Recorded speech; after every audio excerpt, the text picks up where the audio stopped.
নমস্কার বন্ধুরা, সহচরী চ্যানেলে আপনাদের সবাইকে স্বাগত জানিয়ে আমি মুনমুন।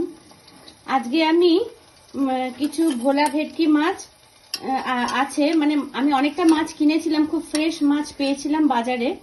তো এই যে মাথার লেজাগুলো পড়ে রয়েছে, মাথার লেজাগুলো কেউ খেতে চায় না সাধারণত। তখন আমি ভাবছি কি করা যায় এগুলো দিয়ে।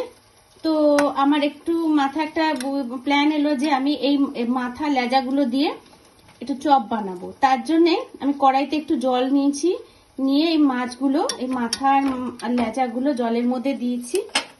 এবার মাছগুলোকে সেদ্ধ করতে হবে। তা সেদ্ধ করার জন্য, সেদ্ধ করার আগে সামান্য একটু হলুদ দিলাম,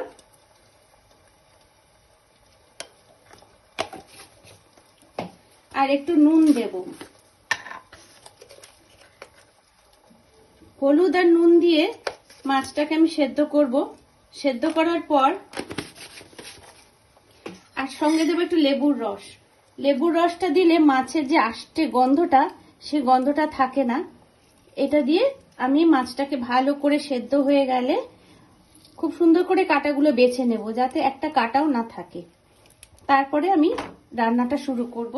আর তার সঙ্গে নিতে হবে আলু সেদ্ধ। আলু সেদ্ধটা আমি পরে প্রেসার কুকারে বসিয়ে দেব, সেটাও আমি দেখাবো কি পরিমাণ আলু নেব আর কি মশলাপাতি ইনগ্রেডিয়েন্টস, সেগুলো পরে এক এক করে সব দেখাবো। আপাতত আগে মাছটা সেদ্ধ করে নিই, কিছুটা সময় লাগবে মাছটা সেদ্ধ করতে। তো এরকম জল, নুন, হলুদ দিয়ে আর লেবুর রস দিয়ে মাছটা সেদ্ধ বসিয়ে দিচ্ছি। তারপরে রান্নাটায় ফিরে আসছি। মাছটা সেদ্ধ হোক, গ্যাসের ফ্লেমটা আমি মিডিয়াম করে দিয়েছি, আস্তে আস্তে মাছটা সেদ্ধ হয়ে যাবে। এবার মাছটা আমি ঢেকে দিচ্ছি।